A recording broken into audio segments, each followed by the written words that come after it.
Hey, good evening. Appreciate y'all joining us. We're doing a Facebook Live.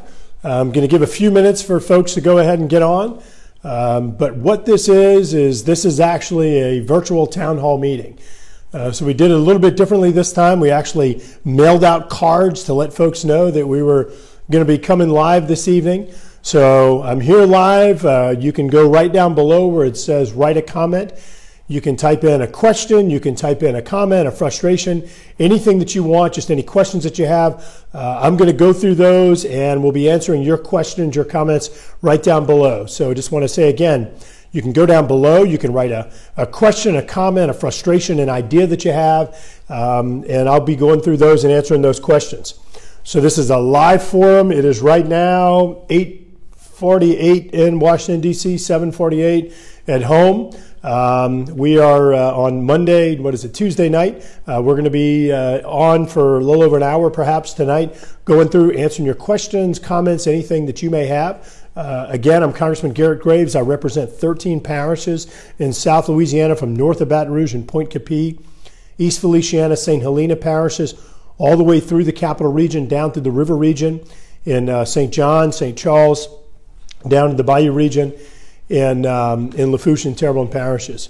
So once again, I just want to say that you can go right down below. You can type anything in the write a comment space.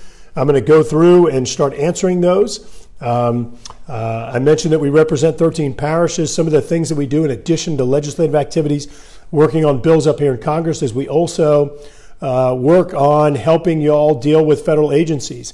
We have literally had thousands of people that have reached out to us, problems with FEMA, problems with the Small Business Administration, the IRS, the Social Security Administration, maybe problems with Medicaid or Medicare, maybe even permitting issues with the Corps of Engineers or EPA, VA issues, Department of Defense, and many, many others. So I just want to urge you to please reach out to us. Let us know how we can be helpful in addressing your problems and helping you work through federal government agency issues.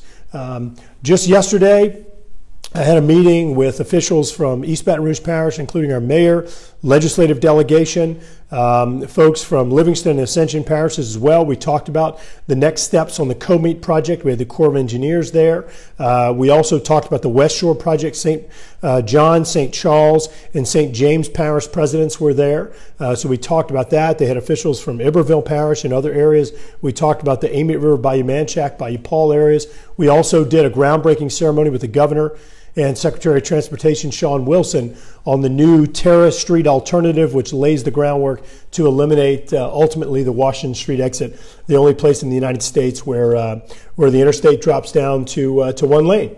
So with that, I'll go through and start answering questions. Scott, is the National Flood Insurance Program going to be funded by Congress? Should we be worried? Scott, we just debated this evening a 4-month clean extension of the flood insurance program. In fact, I was down there. Clay Higgins was down there.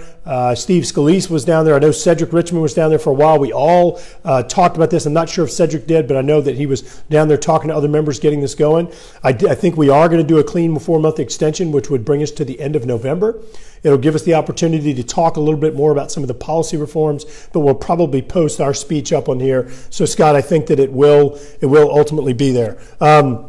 So a bunch of people are commenting. The questions are rolling through, and I just want y'all to, you'll see these move up, and so that's what happens when a bunch of people comment. You can see them rolling up right now. So I try and start at the bottom, but as I roll up, I miss them. So we're going to have a backup plan tonight where we have some folks in the office that are actually going through printing those as well. So I'm going to try and go back through, start at the bottom, and answer those questions as well. So let's see. Gene Carpenter, is there any hope for SBA loan victims? Where'd you go? Being denied grant money. So what you're talking about is the duplication of benefits issue, and happy to give an update there. Congressman Cedric Richmond and I did introduce legislation back in November to address this issue. We ultimately added it to another bill that passed the House in December. The Senate did not take it up, so we sent it to the Senate again in April as part of the FAA bill. I believe that was H.R. 4. And so the Senate is now going through consideration of that bill. Under the bill that we had introduced, It basically would make it federal policy that a loan and a grant cannot be considered duplicative of one another, meaning if you applied for an SBA loan, whether you took it, you didn't take it, you took all of it, you took all of it or you just took part of it, you would not be boxed out for that reason. You wouldn't be boxed out of the Restore Louisiana program. So we're waiting on the Senate to move on that legislation, but I'll say it again. We introduced the bill. We had bipartisan co-sponsors. We passed it through committee in November. We passed it through the House in December. We passed it through the House again in April because we wanted the Senate to know that we meant business. We wanted them to act on it. They finally acted on it in Senate committee. In the committee, they did two things. Number one, they applied it only to 2017 moving forward, which would mean our flood would be boxed out. Number two, they removed the provision that explicitly said a grant alone can't be considered duplicative of one another. So obviously we don't agree with what the Senate has done. We are working with our senators and others to try and fix that. But once again, we're waiting on the Senate to act. Elizabeth Noel, thank you for all the work you do. Working for you is an absolute pleasure. Thank you. Tracy would also like to know about the Parity Act. As it stands, we can't erect an antenna higher than our roof line, which limits us greatly. It looks like you are, Tracy, you're replying to Chris. I'm going to see if I can go back and figure out what that is. All right, so now I've got some of the original ones that were printed out that have already gone up, but again, if you just watch these will just keep going up as you all make comments, and so it's difficult to try and stay in order here. But let's see. So Sheila McCulloch, Sheila, you say good evening. Thank you. Suni's on. Hangry Elizabeth, we will hear back for HUD on being approved for 100% reimbursement. When will we hear back? Excuse me. Hangry, so what's going on there is that the state of Louisiana, the Restore Commission, Restore Council, has approved a request to increase the amount of money that some folks received in tiers, 3 through 6, I believe. That has been submitted to HUD for approval. Once HUD does approve it, then the Restore Council would be authorized to actually make those increased payments. Generally, looking at the timeline that HUD has taken in the past, maybe 2 months. We have already reached out to HUD and asked them to expedite approval. So we are going to stay on top of them and push them to make that decision as quickly as possible, which would give the Restore Council the authority to do it. We believe it's in bounds with the current rules, so this should just be a quick amendment. Randall Weems, Trump in 2020, and certainly the president has done a great job getting our economy roaring, employment roaring. So really some great things happening in Louisiana around the country as a result of his agenda. Ryan, I appreciate your very tough comment in response to Trump's embarrassing conference in Helsinki, but the GOP seems held hostage by the cult of personality of Trump. What actions is the House taking right now to prevent 2018 Russian interference? Would you vote for tougher sanctions, and would you vote to protect Mueller? So, Ryan, that's an awful lot. So number one, I appreciate your feedback on my comments. I thought the president's comments were out of line and not consistent with other things that he'd said. Hours later, the president's national intelligence advisor, Dan Coates, did release a clarifying statement that basically said that Russia not only did interfere in the past, but is actually ongoing interference. And thankfully, the president clarified his remarks the next day. I think it's great that he did that. Number two, I don't think that anybody's held hostage by the president or anyone else. I don't agree with that. Number three, what action is the House taking? Well, one thing is that we just provided, but it was about $380 million through the House for election security, including funds for the state of Louisiana to ensure that our elections are not hacked. I did have a brief discussion with our Secretary of State in Louisiana, who feels very confident about the security of elections in Louisiana, indicated that our election system is not online, it is not networked, and so it would be very difficult to hack it, according to his assessment. Beverly Brooks Thompson, congratulations to Washington Street Exit. Can you explain its importance? I can. So Beverly, thanks for the question. I hope you're doing well. So Washington Street exit is the only place in the United States where the interstate funnels down to one lane. In fact, I-10 goes from California to Florida, and to have this ridiculous funneling, it does contribute to traffic problems in the capital region. So what's going on is that there was a traffic analysis that was done that determined, and don't hold me to the figure, it was somewhere over 80 or even maybe over 90% of the vehicles that are exiting the Washington Street exit. It was the far majority of vehicles that are exiting that Washington Street exit off of I-10. They're actually coming down 110 South. So if you're familiar with that exit, that means that you're coming 110 South, you've got to cut across maybe 3 lanes to the right to get off at Washington Street. And that's the far majority, over 80 or over 90% of the vehicles getting off that exit are coming across that crisscross there. The people that are coming across the bridge onto I-10 East, they are similarly cutting over to the left to stay in the ongoing I-10 lanes. So you have traffic cross-cutting or crisscrossing, which is very dangerous. So what's happening is the announcement we made, it's only $8.8 million, which really doesn't seem like a lot of money, but what it does is it provides an exit off the left side of 110, somewhere near the vicinity of Myrtle, and allows people to get off there and come on down to Terrace, and then they can continue down to Washington Street. So ultimately, Beverly, this lays the groundwork for total reconfigure of that Washington Street exit, eliminating the funneling that occurs right now, and really lays the groundwork for the I-10 expansion, the additional lane from 415 to the Lobdell exit on the west side, all the way to the 10-12 split, and ultimately buys us a little bit more time and for us to do a new bridge, which we obviously need. Let's see, answered all those. So Chris, Sibley, denied from Restore because I used SBA. At some point, my wife and I get help for reimbursement because we tapped our savings to rebuild. So Chris, yes, I answered this a few minutes ago, just very quickly. With legislation that has passed the House of Representatives twice, it was my bill together with Congressman Cedric Richmond. You will be provided relief. We're waiting on the Senate to act right now. We passed the bill in December and again in April, and continue to wait on the Senate to act. Scott McKnight, good evening. Luke and I are watching.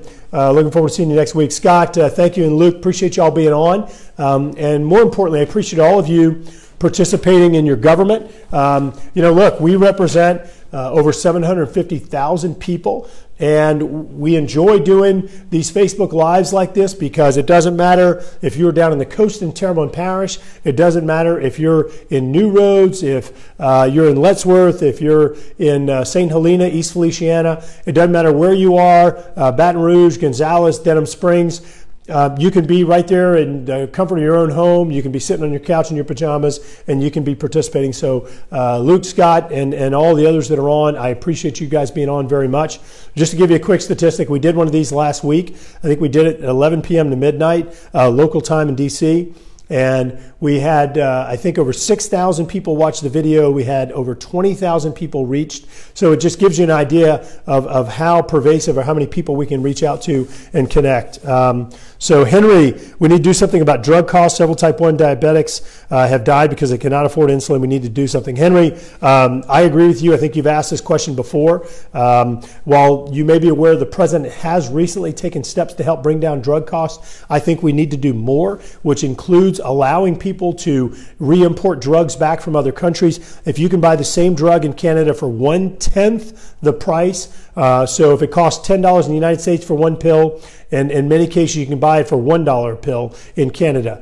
Same drug, it is absolutely indefensible to have that type of disparity in price. What that means is that we're subsidizing drug costs for the world. I think that many of the drug companies, not all, but many of them are overly greedy. It is ridiculous, and that's why since I've been here, I have pushed for more competition, for reimportation, for pushing for generics, doing patent reform, and other things that are going to help bring down drug cost.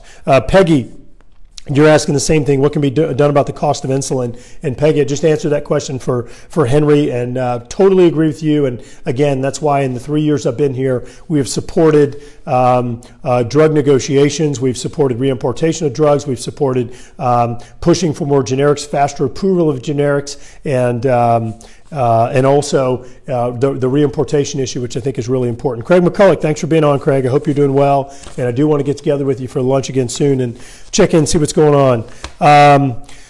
Let's see, Puddin, is there anybody in your staff familiar with the language and CMS mandates under Affordable Health Care Act? Have emailed and called and have a sincere concern with health care. Puddin, tell you what, I'd love to figure out exactly what your issue is. Our healthcare expert, his name is Kevin. He works out of our DC office, and you can give us a call at 202-225-3901, and happy to look into your CMS issue.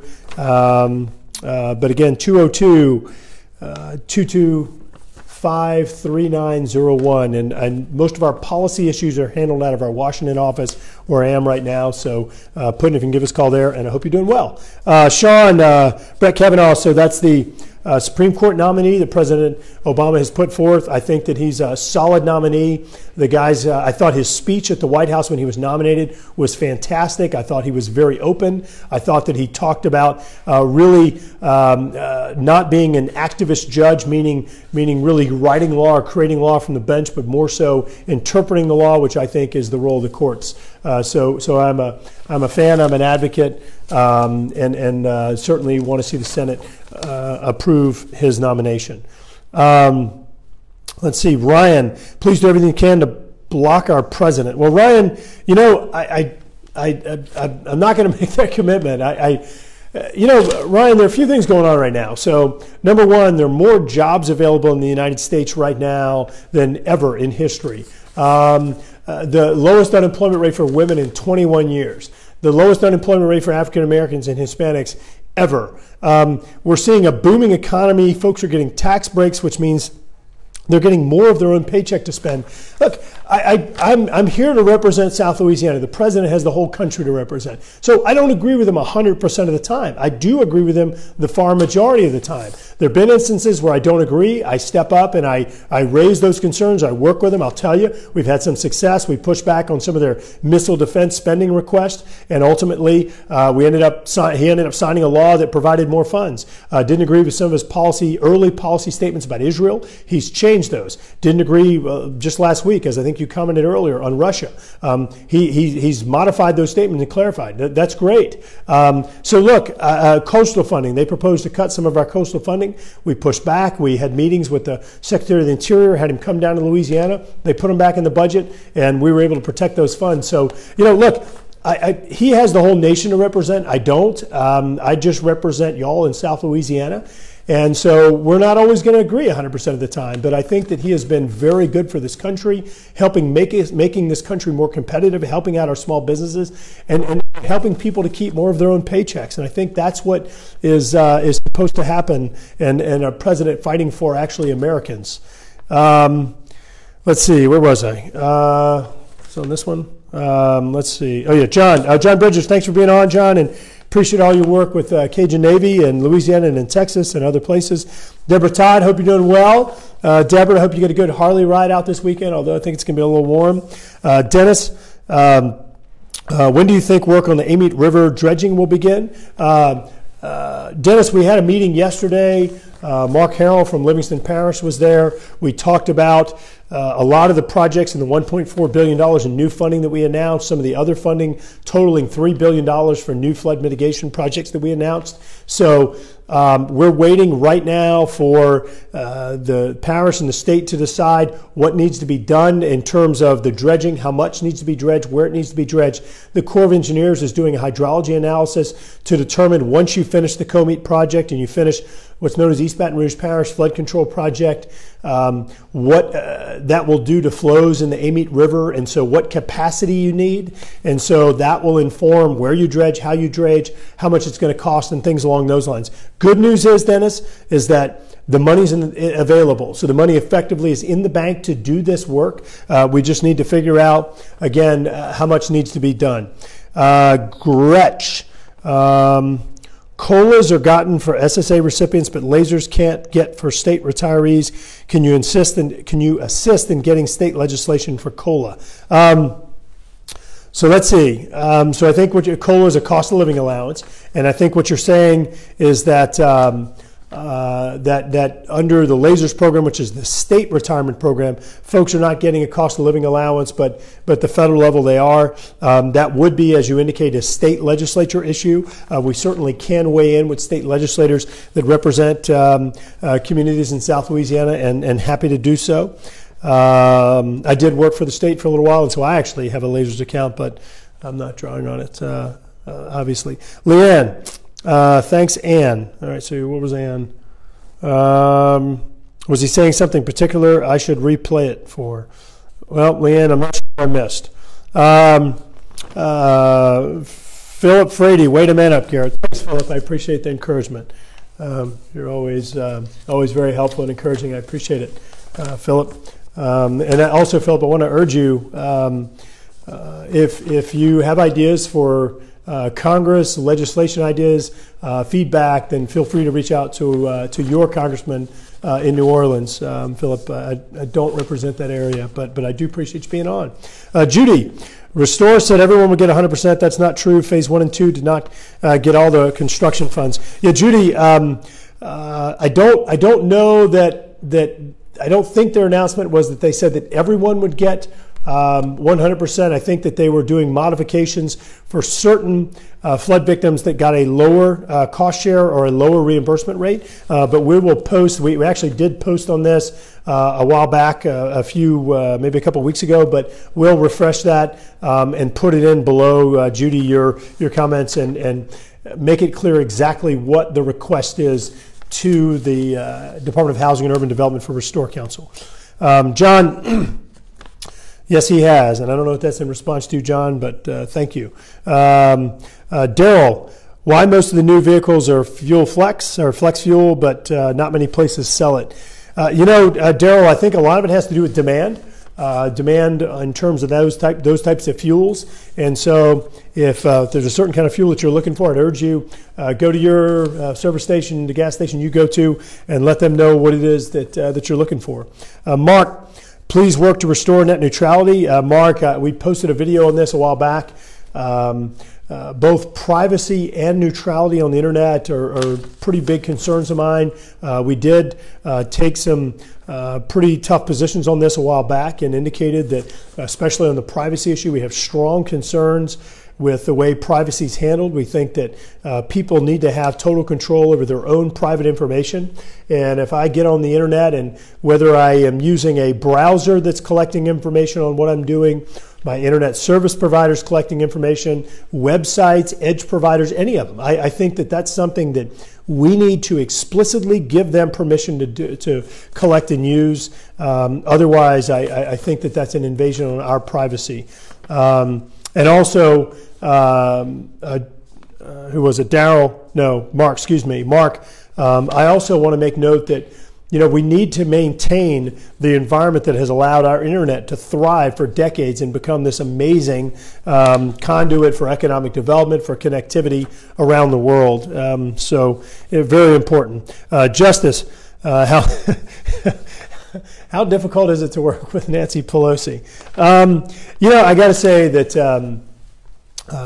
I didn't come here to represent a party. I came here to represent people. And Nancy Pelosi is 100% partisan political 100% of the time.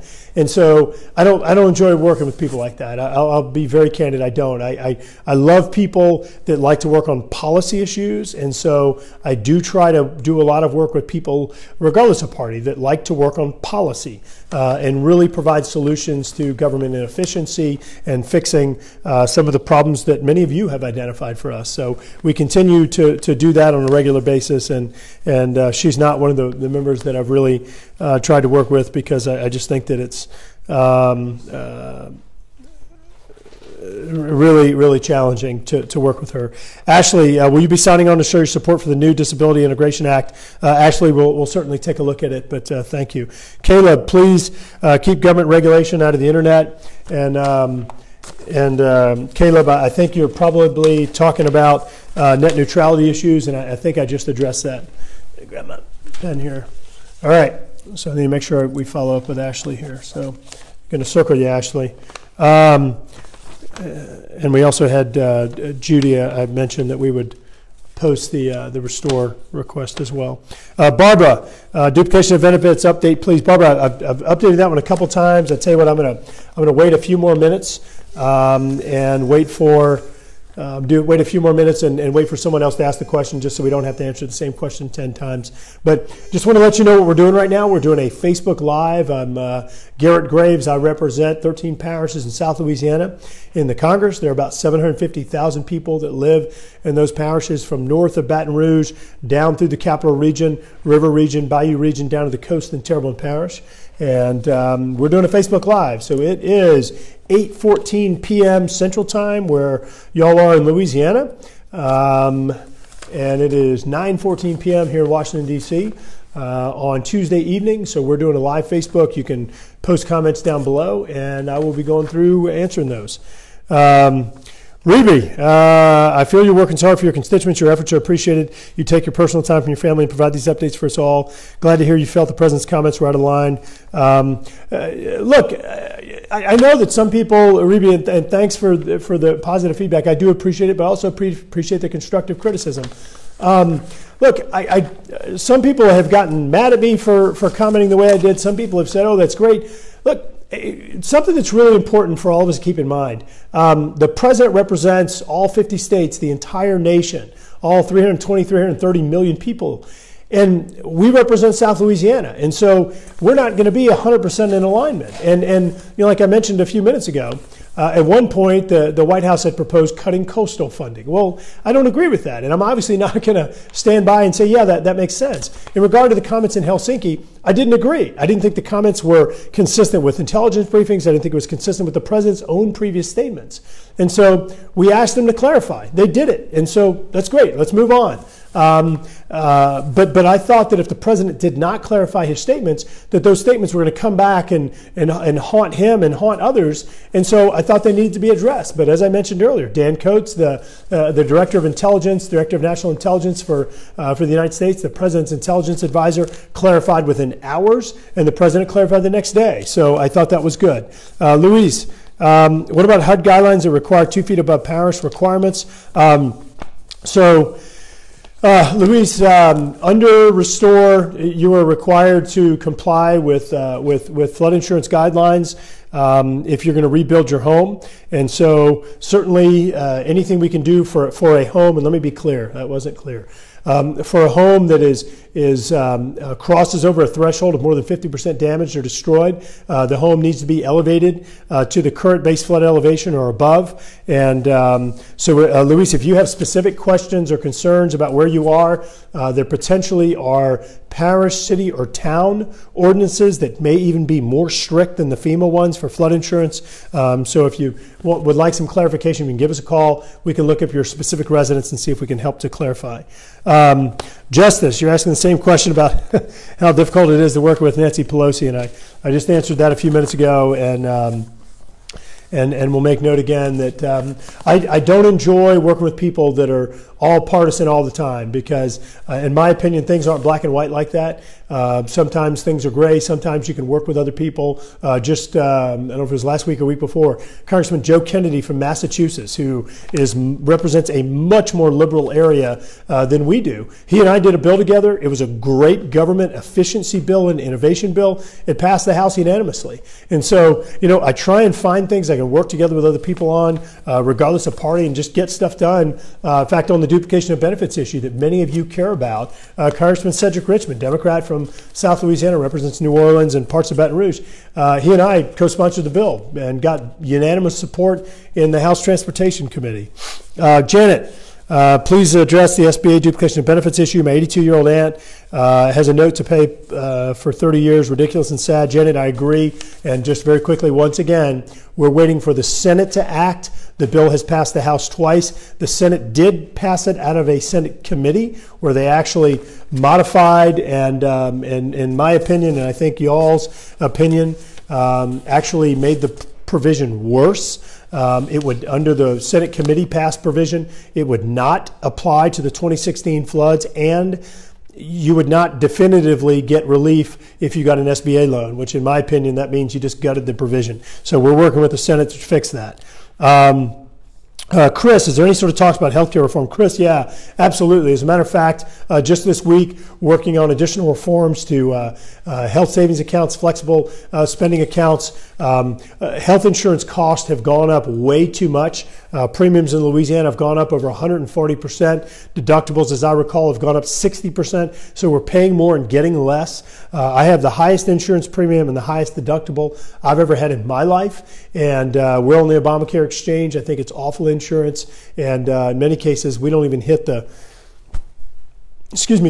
threshold to actually be able to tap our insurance. So I think it's awful policy. That's why we've been working on price transparency, allowing you to practice consumerism and go places where you can get better price or better value, allowing for drug reimportation and lower or more competition in drug costs, because that is one of the largest components of overall price increases. So a lot of things are going on right now. We're working on helping to bring those costs down, but ultimately that is what has happened as a result of Obamacare. That Obamacare, I just think, is a fundamentally flawed premise. You hear people talk about Medicare for all. That's actually taking Obamacare and putting it on steroids. I mean, doing even more government intervention if Obamacare wasn't enough of a mess. Janice, I got denied twice for Restore because my mortgage company want to give me a forced payoff paper. It was a forced payoff. It was a 3-party check. I couldn't do anything with the check. I lost everything I own in the August 2016 flood. Let's see. You're saying Restore won't help. Janice, I'd like to learn a little bit more about your specific case. If you can give our office a call, 225-442-1731. Let us see if we can learn a little bit more about what's going on and see if we can help out. Again, 225-442-1731. Thanks, Janice. Ryan, thank you for thanking me. And I know you probably didn't like my second response, but look, just like this mechanism right now, I'm held accountable to you, to the people that we represent. And ultimately, I'm not here to represent the president. I'm not here to represent a party. I'm here to represent you. And I do hope that all of our positions and align as often as possible with the 750,000 people in the district, with the president, with everyone. But in reality, I mean, look, even in our family, in many cases, we don't always agree on things. You can imagine with 750,000 people, it doesn't always happen. But one of the reasons I like doing things like this is because it gives me kind of an idea of what y'all are thinking, what the priorities are. It's why I like to go pop in different places like Frank's and Baton Rouge, and in Ascension Parish. I go to James Grill in Denham. I'll go to Nacho Mama's in Point Capee and Spars in Thibodaux and many other places. Just popping in and just talking to people about what's going on. Just to kind of get a finger on the pulse and learn what people's priorities are. I'd put those interactions up against any poll. Let's see. Joe, you and the rest of the Republican cohorts need to be like the Democrats and stick together. You may not agree with everything he's done, but he's done more than any other president. Every move he makes is pre-planned and calculated. Joe, look, I said this earlier and I'll say it again. I think the president's, when you look at the metrics of this country, unemployment, job growth, reinvestment back in the nation, we've had over $300 billion in foreign company assets or U.S. subsidiary assets brought back and repatriated into the United States. People in our own congressional districts getting thousands of dollars of their own paychecks back, their own hard-earned money back in their own pockets, deciding what to do with it instead of letting government decide. Those were all big wins, and I appreciate it. But Joe, I mean, I think it's dangerous. I mean, think about it for just a minute. If all I did was all the time just adopt whatever the president did, you wouldn't need a Congress. I mean, we wouldn't need a checks and balances system. That's more of a dictatorship, and I don't think that's healthy. Like I said, far majority of the time I agree, but there are instances where I don't. And so in those instances, it's my job to step up and be your voice. And we've been pretty successful whenever we've pushed back on the administration whenever we haven't agreed with some of their decisions. In fact, I just met with the Secretary of Energy today, Rick Perry, and told him I had strong concerns about the Strategic Petroleum Reserve, and by 2027 selling off 40% of the Strategic Petroleum Reserve, bringing our reserves from 700 million barrels down to about 400 million barrels. Strong concerns with that. We don't have an energy reserve policy that has changed, yet we're gutting our energy reserve. So look, it's my job to be a voice and to provide perspective, and like I said, the majority of the time it's agreeing, but in some cases it's not. And just like I like people in my office that challenge me if they don't agree with something I've said or done, just like I like y'all, give us feedback. You know, if we sit here in a bubble and we think everything we're doing is great, then that's not healthy. Give us feedback. And so I do think it's helpful to do that to the White House as well. So Kevin's asking me to remind y'all. So one of the reasons we do this Facebook forum like this is because 93% of U.S. adults get their news online. Because 7 in 10 people in our district in South Louisiana are on social media. 2/3 are on Facebook, and trying to 495, I was trying to figure out if the math all was consistent, but 495,000 of the approximately 750,000 people we represent are on Facebook. And so, again, one of the reasons we do this is because it's a forum where we can have a virtual town hall meeting, where you don't have to get in your car and drive to Baton Rouge, or drive to Thibodaux, or drive to New Roads, or wherever else, Laplace. You don't have to drive there. You can be right there in the comfort of your own home. You can be in your car. You can be at work, whatever, and actually participate in your government. So, hey, I want to ask a favor of y'all. If you can go down right below and you can hit share, I would appreciate it, because what that does is it helps us connect with other people in South Louisiana that we're representing. So if you don't mind going right below and just hitting the share button, I would really appreciate it, because it just helps connect with more people and helps us to do a better job representing. It helps to hold us accountable to the people that we're here representing. So Janet, you're asking about the duplication of benefits issue, and I think I hit that one. It was it is a mess. Let's see. Went through Janice, Ryan, Joe, Nicholas. Where's the Senate on duplication of benefits bill? Another one, Nicholas, and we're waiting for this full Senate to take it up. The Senate Homeland Security and Government Affairs Committee has marked it up. They voted it out, but they also kind of gutted the provision.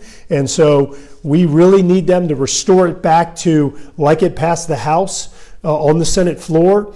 Otherwise, it's really going to put our ability to keep the House-passed provision, the bill we introduced, intact, and it may not provide the relief that we've been looking for. So the Senate really needs to fix this for when we go into a House-Senate conference committee to negotiate. Mike, can a positive HUD ruling for flood victims make the aviation bill pass unnecessarily? No.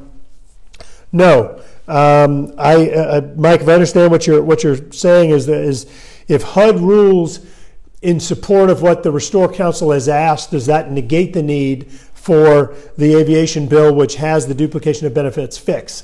And to answer your question, no. Right now, we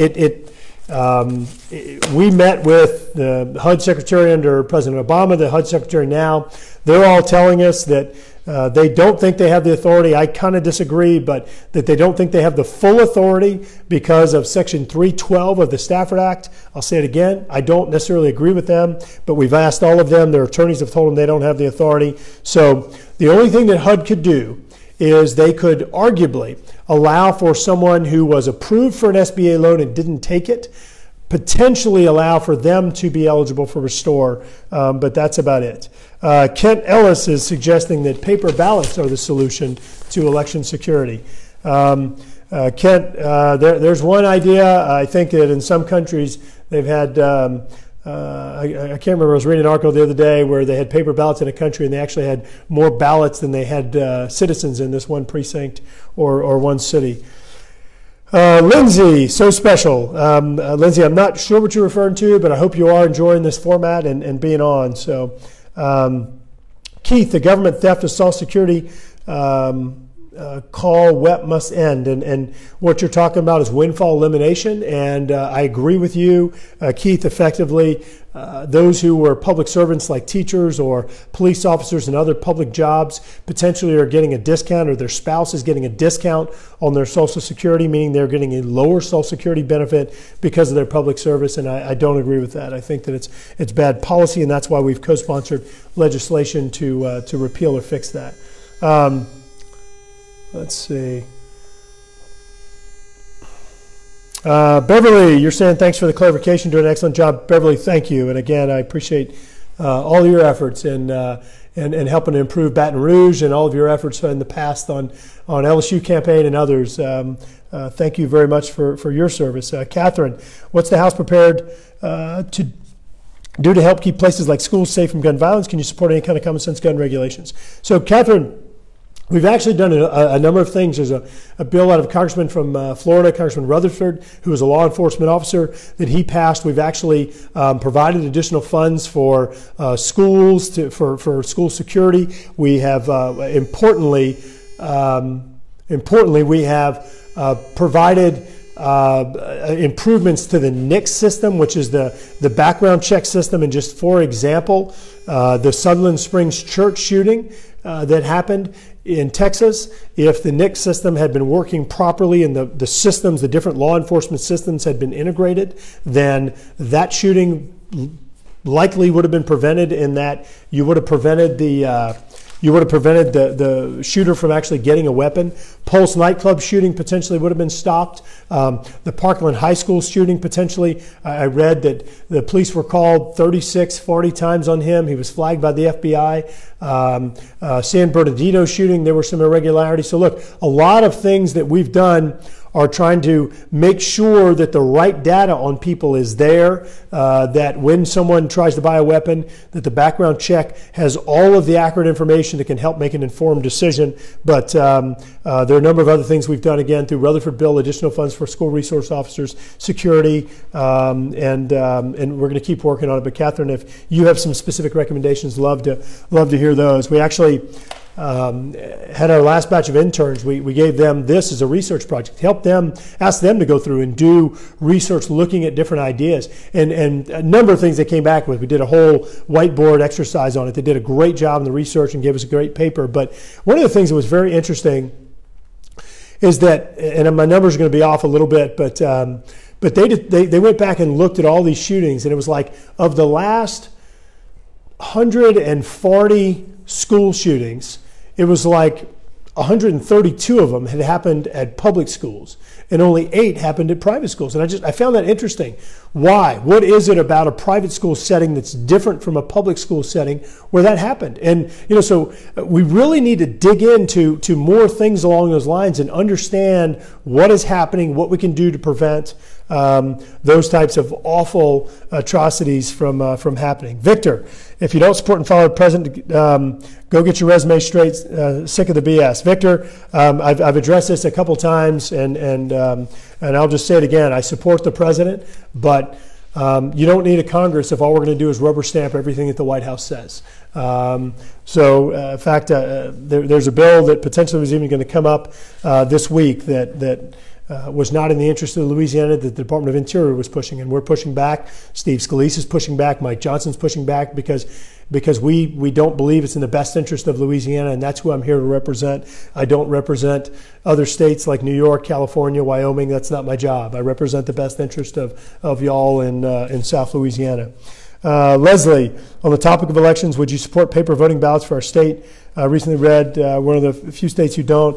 Leslie, look, I think it's best to defer to the experts on this. I recall back the hanging chads in Florida. There was a lot of confusion about what the intention of various voters was on their paper ballots, and so I think that system is imperfect as well. They've had a number of hearings on election security, and I do think that some of the things we can do is help improve verifying the identity of people that are coming to vote. I don't know how in the world you justify that you have to show an ID to buy tobacco, an ID to go into a casino, an ID to buy alcohol, an ID to get on an airplane, and one of the most important things that we do as Americans is vote, and you don't have to show an ID. come on. I mean, I've heard all these people say, oh, it's discriminating. And look, there are remedies to that. You can find ways to easily get people IDs or other ways to verify fingerprints, something. But there are ways of verifying that you actually have a legitimate person, a legitimate resident of that area that's participating in votes. And so I think that that's an important part of election security that we need to be looking at as well. Melissa, you're saying yay for restore relief, and yet we're continuing to work on that. Caleb, common sense gun regulation, laugh out loud, that'll stop people from killing people. And I think you're expressing that with a little sarcasm, Caleb. Don Weathers, I'm watching. Thanks for being on.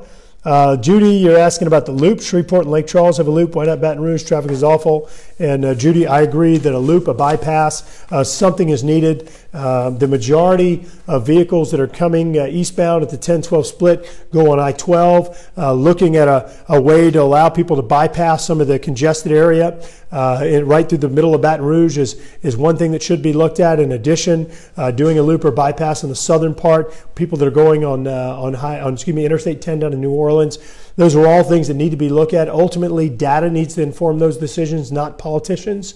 And we have been working with the state of Louisiana, with the Metropolitan Planning Organization, and others to make sure that we have the right data, make informed decisions. And ultimately, we have been able to get additional federal dollars for the state, but they need to be invested in the right places. The traffic problems in Baton Rouge, I think, stem from a lot of things, primarily a lack of investment, poor priorities that have been motivated by politics, not true data. Right now, the capital region, Baton Rouge region, is a net loser in dollars, meaning if you look at the gas taxes that are paid into that region, we don't get anywhere close to 100% of the money we put in, and it goes to other areas. And I think that's absurd considering we have the worst traffic in the state. Those things need to be fixed. Keith, why was Texas and Florida exempt from duplication of benefits? Keith, I don't believe that's accurate.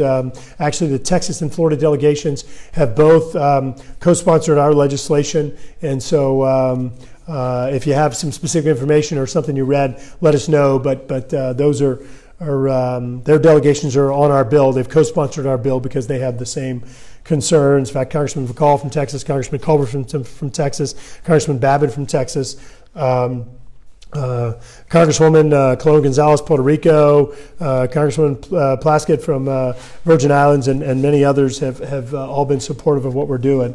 And they were all part of the 2017 hurricane impacted areas. Victoria, the video just stoops. Maybe that stops, and that might be your internet connection, not sure. If other folks are having that problem as well, if you could comment on there to let us know, that would be great. But we're working off a wired system right now, so I don't think it's on this end. James, would you update us on any federal efforts to reconnect law enforcement officials with the citizens? They're tasked with protecting, reducing police bias, and police brutality where it does occur. Look, James, I think 99.9% of law enforcement officers are great folks, and we do hold lunches and breakfast and other things with law enforcement all over South Louisiana, talk to them.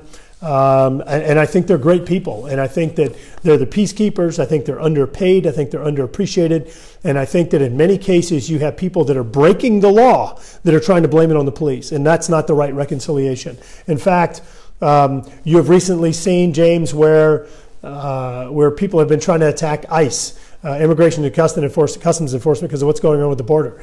If people weren't crossing the border illegally, this wouldn't be happening. So to blame the law enforcement community because someone broke the law, I think is misguided. I'm going to back our law enforcement community. Like I said, everybody can improve. I can improve, but I believe that 99.9% of law enforcement officers are good folks that have their heart in it, that want to be peacekeepers in their community. We have been working to provide additional funds for our law enforcement for different training, equipment, and other things to make sure that we do have safe, secure communities.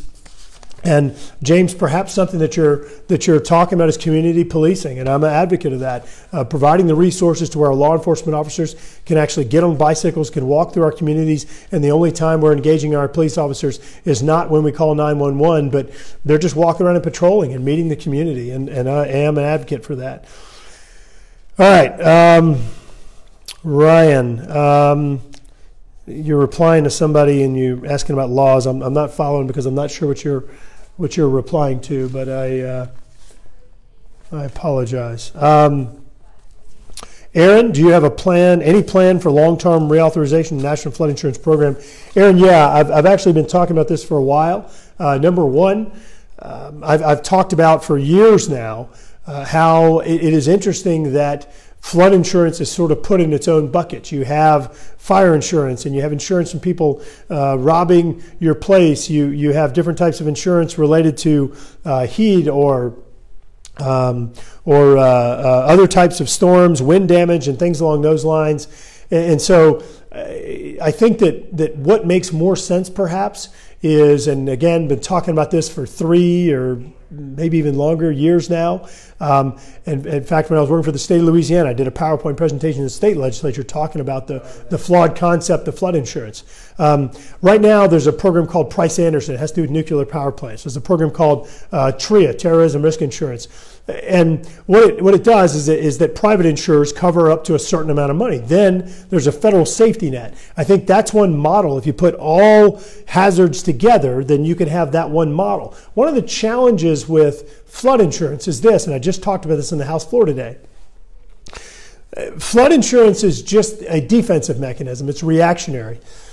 and what we need is we've got to integrate the offense with the defense.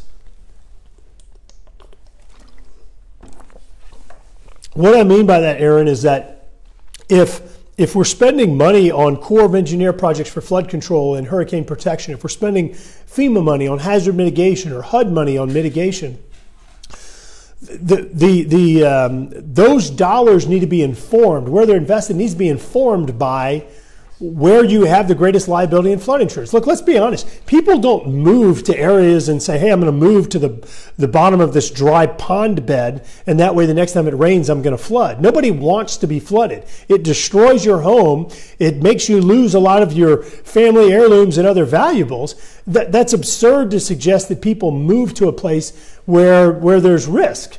Intentionally, knowingly do that.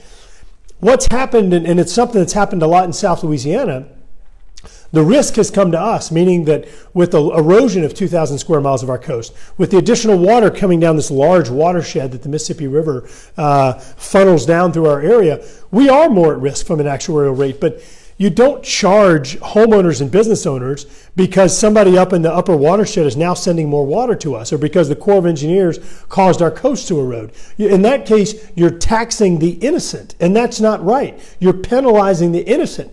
That's not right. And so one of your options is going out and saying, okay, we're going to go look and figure out why you're more vulnerable and then charge those people. Well, that's probably going to be very difficult to go in and quantify. Instead, figure out how to make areas more resilient that are flood prone, or look at what the most cost-effective option might be, which might be relocating, like we're working on right now. Pecan Acres in Point Capee Parish with federal dollars. Silverleaf in Gonzales with federal dollars. We tried to work out a program in French Settlement, but ran into some challenges with the community. Everyone wasn't in agreement on resettling, and so there are better solutions. You got to look at the most cost-effective offense and defense. Delma, you're asking about SBA loans, and I've gone through that about 5 times already. I'll update again before we shut down. Lisa, same thing with you. You have a payback, an SBA loan, and you've been boxed out of Restore. Deborah, bless your heart for putting your name in the hat once again to represent us. Very proud of everything you've done and continue to do for us. Deborah, thank you, and I hope you're doing well. Carolyn, hi, James. Come on, Carolyn.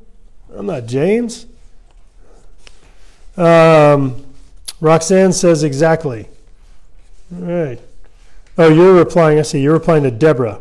Got it. Roxanne, so you're giving a amen to Deborah. Thank you very much. Will Barker, can we have a stricter voting laws to reduce, mitigate foreign influence in our elections? Will, I talked about that a little bit earlier, and I think there are some improvements in verifying the people that are voting are actually supposed to be voting. I think that's we should always strive to improve or perfect the integrity of our voting system. I mentioned earlier that I did meet with Secretary of State, and he did say that he believed that we have a very safe election system, meaning it's not going to be hacked But I do have concerns about verifying that people that are voting are truly citizens of the area where they're voting. Victoria, veterans on any level opinion, especially the vets of earlier wars. Victoria, I think that our veterans have not received the service, have not received the gratitude that they deserve. I think particularly some folks today that have been so insulated from war and what happened in World War II and Vietnam War and Korean War and others, of course, everything going on in the Gulf and in Afghanistan. There's not a realization on the role that our military plays, that our veterans have played in securing our freedom. So those people that are going out there protesting or whatever else, they're allowed to do that because of the sacrifices that our veterans and the sacrifices that their dependents and family members have made. And I think that there is a lack of respect, and I think there is a lack of appreciation for our veterans. But one thing that the president has done that I could not be more supportive of is he has fired over 1,200 VA employees. Because y'all all remember back to the Arizona VA hospital where these veterans were not getting the appointments, not getting calls back for the VA hospital there. And there was not a single VA employee that was disciplined, fired, fined, furloughed, anything. When Trump came in, 1,200 VA employees were fired, hundreds more demoted, penalized, or put on furlough and other suspensions. You have to hold people accountable for treating veterans the way that they were treated when they were disrespected like that. And I am a huge fan of what the president has done to help with the VA Mission Act that he signed into law weeks ago, helping expand and provide additional funding for the VA Choice Program because our veterans deserve the best and they deserve more respect than they've received. David, please do all you can to help with SBA loans. And David, you bet. We're going to continue working on that. I've updated on that a few times. Brock, legalized recreational marijuana will help increase GDP, create jobs, and make Louisiana a center for infrastructure for the market. It also helps vets with PTSD. The gateway drug is a myth. It actually is proven to have lower opioid deaths in states, can be regulated and taxed just like alcohol and tobacco. Brock, this is an issue that I think you shouldn't have members of Congress, politicians making that decision. It needs to be informed with science. I will tell you that in regard to PTSD and others, the oil that you can extract from marijuana, what is it, the THC, that chemists believe is the actual chemical that has the effect. In cases when physicians determine that's the best treatment, I fully support that. But I think it needs to be under a doctor's care. Otherwise, I think that science needs to inform the decisions. There's been conflicting science about what's happened in Colorado, Washington State, and other places. I think that science needs to inform the decisions. But I'll just tell you anecdotally that I do know that when I was in high school and had friends who smoked, those were the folks that smoked weed, that those were the folks who were certainly more likely to progress into other types of drugs in college. Look, that's just anecdotally speaking, but science needs to rule or govern or help inform policy decisions here.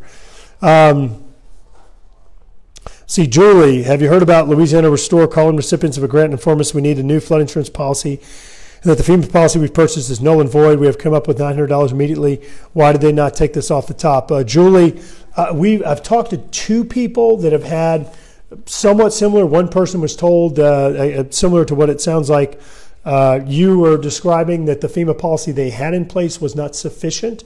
And so we did work with them a little bit. We had someone else that Restore program claims that they just missed it to begin with, that the people didn't have it. But I do know that in order to be eligible for Restore, to receive a Restore grant, you do have to agree to maintain flood insurance. In most cases, Randall, ban assault-style rifles. You know, Randall, there were numerous studies that were done. You may remember when President Clinton was the president, there were numerous studies that were done and ultimately proved inconclusive that actually helped prevent deaths. And there are a number of statistics that show that handguns and others are the ones that largely are the weapons of choice whenever someone is murdering someone else, which is an illegal action, which, Randall, it's important to point out that what some person may call an assault weapon, someone else calls a hunting rifle. And being a big shooter myself, in many cases, I don't think that people fully appreciate or distinguish between an assault rifle. I don't think there's really a clear definition there, but certainly want to continue working to make sure that we have as safe of a community as we can. But let me just make this last point. I touched on this. Obviously, shooting someone's illegal in most cases. If you outlaw assault rifles, what happens to the millions of assault rifles that are out there right now? If someone is going to illegally shoot someone, then they're going to illegally acquire a weapon. And so you've got to keep in mind that mindset and figure out how to make our community safer, recognizing that it's already illegal to shoot someone. So making certain types of guns illegal may not be a remedy that achieves the goals that we all want in terms of a safer community. Mona, not everyone who received help from Restore is low income or doesn't work. Trust me, I'm a hardworking citizen who did not have flood insurance because I wasn't in a flood zone. So your statement's very inappropriate. I haven't seen what you're responding to, Mona, but I think I agree with what you're saying. I don't think that Restore should be just for those that are low income. I think that if other folks of moderate income and others also flooded, then I think you should be eligible. I don't think you should discriminate and under this program. Willie, because we all know, Mona, that the flood didn't discriminate, right? Willie, promises made, promises kept. Thank you for all you do, Congressman. Thanks, Willie. I appreciate the support and encouragement. Robin, please explain why I need to go through a succession and sign off on the sale of a share of property that belonged to my husband. He had a will leaving me everything he had and what was due to him. No children involved, estates under $75,000. Robin, I don't know your specific case, but obviously this sounds like it's a Restore Louisiana requirement, not something that Congress has imposed. If you would give our office a call, 225-442-1731. I'd love to see if we can dig into your situation a little bit more and help you out. Again, 225-442-1731. Thank you. Melanie, what about flood insurance program and rates going so high that homeowners not be able to afford house notes? Melanie, I agree with you, and that's why I voted against the flood insurance bill that the House was moving late last year, because I think that it inappropriately set a ceiling of up to $10,000 per home, and then it could be adjusted for inflation in the future. I think that's outrageous to suggest that someone built a house and knowingly built in an area where risk was. Look, with the erosion of our coast, with all the water coming down the Mississippi River system, the vulnerability of the risk has moved to us. We haven't moved to it, which means you can't penalize or charge us for other people's actions, which is what that bill tried to do. But Melanie, I've got some good news. I'm not sure if you heard us talking about this recently, but we announced just a few weeks ago $1.4 billion in new flood protection projects. We announced previously somewhere around $1.5, $1.6 billion, in fact, $1.6 billion. So we have about $3 billion in new flood protection investments that are going to be coming in our district in South Louisiana. And so what that means is it means we will be better protected. We will have less risk, which means our flood insurance rates should be going down. Dickie, be a citizen to vote. Dickie, I certainly agree with that and think that should be a requirement. Joe, you're responding again to my response. Not asking you to rubber stamp everything, but as a whole, Republicans need to come together like Democrats. Joe, I agree in many cases. I do. I think that that the Democrats stick together through everything, and Republicans don't sometimes. And I think that sometimes when Republicans peel off and they don't have real justification, I don't think that's right. Ultimately, I'm here to represent you. I'm here to represent South Louisiana. As I mentioned earlier, in my family of 5, we don't always agree. So you can imagine with 750,000 people, not everyone agrees all the time. We try really hard to figure out what the consensus view is, to see if we can change legislation to make it a way that more people will agree and it's a better solution. But Joe, I do appreciate you following up. I appreciate responding to my comments. And I want to, Joe, I want to say this again. I'm going to challenge the administration or an agency or a committee chairman if they say something that we don't think is in the best interest of South Louisiana. If you don't think that I'm operating in the best interest of South Louisiana, challenge me. Call up the office, tell us, you know what, have you thought about this? You ought to do this. That's the way this works, and I really do, Joe. I appreciate you and all of y'all participating in your government. Judy, you're saying I always have to show my ID when I vote. Is it not required? Judy, it is not. And there have been numerous court cases that have actually thrown out laws that have tried to require IDs to vote. And so I don't know how you verify the integrity of an election process without some type of ID requirement. And so I think you want to talk about election security, you want to talk about hacking elections, that's what concerns me. D, I had an extra D there. D, need a loop around Lafayette too. I know that one of the big project priorities in Lafayette is continuing I-49 down to Highway 90 through Lafayette and on and around New Orleans. Certainly that's an important project. It would connect Winnipeg, Canada, all the way down. It's a really important trade corridor. Lisa, DOTD is too slow. Look, I think all government agencies are too slow, especially when you consider the fact that we knew that traffic problems in the capital region were coming 40 years ago, and just now we're fixing Washington Street exit and things like that. Should have been done long ago. Robin, please explain why I need to go. Oh, actually, I already addressed that one, didn't I? Will, I think we already hit these. Don, support the blue, not the criminals. Blue. Let's see. Don, are you the one who used to be at the fitness class at the Y down at off Segan and Perkins? Was that you? I think I remember you. Let's see. Liz, thank you for your honesty. I appreciate you speaking up for the law enforcement for your accessibility. Liz, you bet. I appreciate it. And look, you have bad apples in every organization, and there's no police officer that's imperfect, and there's nobody who's imperfect. There's been one imperfect person in history, and that person is pretty special. And so, one of the things that concerns me, in fact, we're working on some military cases right now where there's a similar situation. We underpay our law enforcement officers. I think we underappreciate them. And then when something happens, we take these videos and we look at every nanosecond of their actions and apply this 20/20 hindsight vision and say, oh, look, that was, they should have done this instead of this. Look, we need to train our officers, and we need to invest in the best training, the best technology that we can, but we also need to be fair. And those people that attack our officers incessantly, I think all they're doing is they're trying to undermine the rule of law, and I don't think that's good for our community. Law enforcement, there are peacekeepers, and I think they're good folks. I do. I've had an opportunity to get to know a lot of the great law enforcement families in South Louisiana.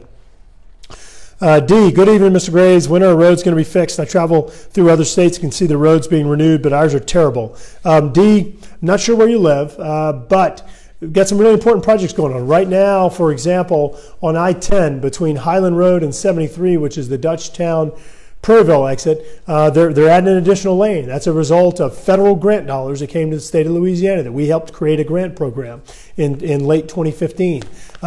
We just yesterday had a press conference with the governor and DOTD Secretary Sean Wilson, the State Department of Transportation, where we announced the new terrace exit. It'll ultimately lay the groundwork for changing that whole Washington Street exit configuration, and also working on improvements from LA 415, which is the Lobdell exit on the west side of the river, all the way to the 10-12 split. Things are happening right now.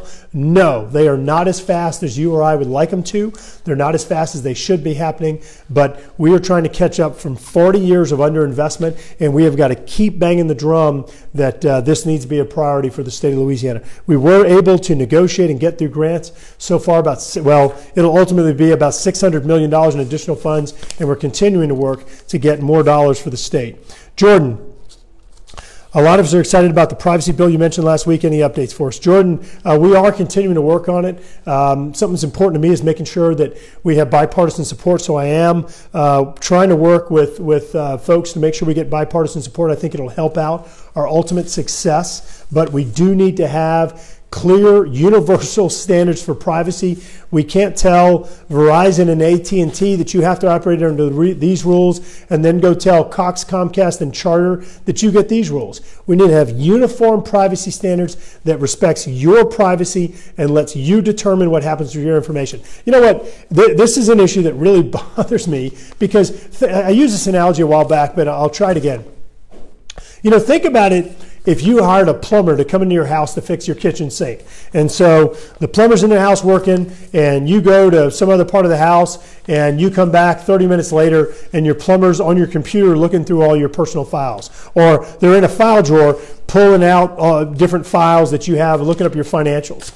I mean, you would probably get really mad. You'd probably throw them out of your house. You'd probably call that company and tell them what that guy did, and he needs to be fired, because that is an invasion of your privacy. Yet, if I go right now and I go on one of these browsers and I start looking at the internet, the browser may be collecting information about where I'm going. The site that I'm visiting may be collecting information about sites I've visited, things I've looked up, developing a personal profile on me. My internet service provider may be collecting information on me.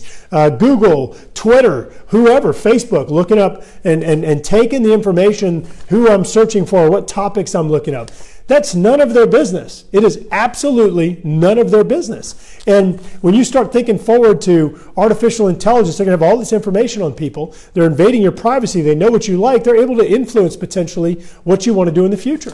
I think that is wrong. And just like that plumber who you would throw out of your house, I want to throw these companies out of off my internet. It is none of their business. And that's a decision that you need to make. Just because it's all happening virtually here electronically does not mean that we should have different privacy standards than we have in our own homes. Catherine, hey, I hope you're doing well. And we are continuing to work on flood insurance because I know that's a pet of yours. I know it's a really important issue for you. But I hope you're doing well. I don't know if you saw the news the other day, Catherine. We announced full funding for the West Shore project. I hope that's good news for you. Let's see. When can we expect to see a vote for SCOTUS? I've heard 2 Republicans, Murkowski and Collins, have indicated they will not support Kavanaugh. Can you advise if there's been any indication from Dems to support him? Catherine, there are a number of folks that, first, I know that there's still work on Murkowski, Collins, and others that's happening right now. Rand Paul, as he likes to do, has said he's not sure yet. So I don't think they have all the votes sewn up yet, but there is a lot of work with looking at some of those red state Democrat senators like in West Virginia and Missouri and other spots, talking to them about their support. Ultimately, I think the Kavanaugh will get approved, but I have not heard a definitive date, but I'll go back and take a look. Joe Hines, thanks for doing this. You bet. Thank you for being on, Joe. Samantha, hey, Congressman, hope all's well. I hope all's well with you, and Samantha, appreciate you being on as well. Let's see, Chris Sibley, I think I responded to this one about SBA. Let's see, Chad, how about West to East Road and railway obstructions that were a major part of August 2016 flood? What about continuing improper housing development with no drainage plan? Chad, a lot of the issues that you're talking about, those are actually parish decisions. Those are decisions based on zoning and permitting issues that the parish is responsible for. And you know, it's one of the problems, Chad, with flood insurance, and is that in some cases you may have a parish, a town, or a city in charge of something. In some cases you may have a state or a federal agency in charge of something. But all of these things work together to help improve the flood proofness, if I can make up a word, just the resiliency of our community. And they need to be working together. We need to be real careful about doing development in areas that's just going to move flooding from one area to another or exacerbate flooding like I talked about in the larger watershed. Dickey, why does it take so long for our representatives to approve the duplication of benefits? It's a no-brainer and should be approved in a timely manner. Dickey, I agree with you 100%, and I just want to reiterate, we introduced our bill. Within weeks, we put it into another bill, passed it through committee, passed it through the House. The Senate did not touch it, so we passed it through the Senate, through the House again. We have been waiting on the Senate for for about 7 months now, and I'm not going to point fingers at whose fault it is, but it's not the House. Let's see.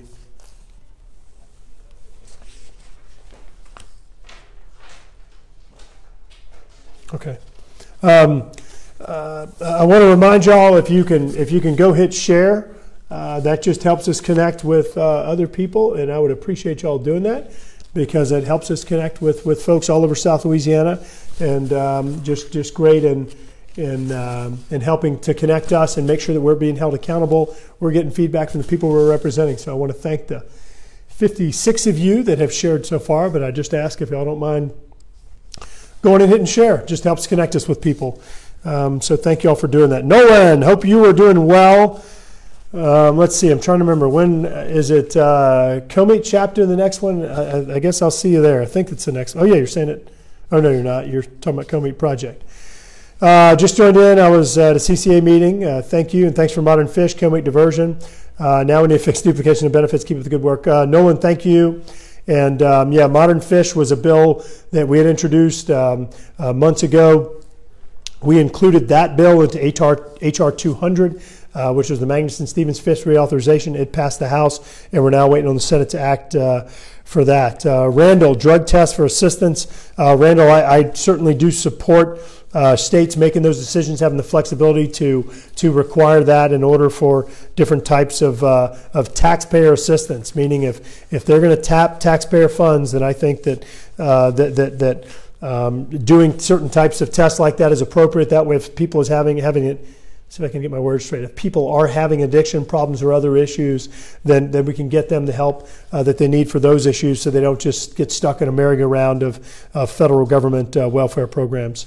Victoria, amen. I don't know what you're amening, but amen. Ann, please protect our elderly funding and push for stronger penalties for elder disabled abuse and exploitation. And I agree. How about if I say amen? I agree with you, and we will. And David is replying to Dickey. That was Dickey. I saw you a little while ago. Amen. How about that? Willie, agreed. I'm thinking about getting off. Agreed. I'm thinking about getting off the grid. Sometimes that's pretty tempting, isn't it? Yeah. So pet peeve. I tell you, the other day I went to a place to get some food, and I did no signing up, email, anything, anywhere when I was there. And I go walking out, and the next day I get an email that basically said, "We hope you enjoyed your visit," and from basically the mall place that we went. Like, you know what? And what I understood is that they can actually capture you potentially from Wi-Fi or Bluetooth. You know what? If I want somebody to send me an email, I'll sign up for it. I don't need your unsolicited emails. And once again, I think that's an invasion of privacy, and I don't think that people should have the ability to do that. Troas, can you give a timeline for flood protection funding you referenced? What areas in South Louisiana benefit from these funds? Is LaPlace included?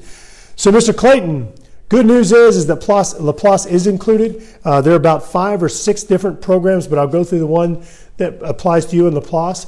The West Shore Project, which is the project that has a levee that is about 18 miles. It protects portions of St. John, St. Charles, and St. James, but it's basically similar to that I-10 alignment along LaPlace, kind of along that Lake Pontchartrain, Lake Maurepas convergence there. You remember where Highway 51, where everything flooded and everything? In 2012, it would basically prevent the water from coming across the interstate, from getting in and flooding 51 and all those areas, Belterre, all the way over to Airline. And so we met yesterday with the Corps of Engineers. Your own parish president, Natalie Rowbottom, was there, who has been a huge proponent of this project. And the Corps of Engineers indicated about a 5 to 6 year time frame for full implementation, but that is a $760 million project. And so, Mr. Clayton, that is really good news. That project had been stuck in the study phase for 42 years. We were able to authorize it for construction, that what provision we put in the law in December of 2016, and now we're able to get full funding for the project. The Corps of Engineers, folks that were there at the meeting, said, quote, "This was the fastest they have ever seen a project in the nation go from study to full funding and get done." So high five. Good stuff. You just left me hanging, Mr. Clayton. Let's try again. All right. All right, Kevin. You talk a good talk about respect for our vets, yet there seems to be a plan to get rid of some of our soldiers that are HIV positive. Please tell me there was respect in that. There's people that want and deserve to serve their community, but somehow they aren't deemed deserving enough. Kevin, give us a call. Let's figure out what your concerns are and figure out what's going on and what we can do. Samantha, they make new show it's probably me show my ID when I go to designated poll. Yeah, I'll say it again. There have been numerous court cases that have ruled that you can't do that. So I'll tell you what we'll do. We'll go ahead and post up something on here in response to perhaps, Kevin, your comment.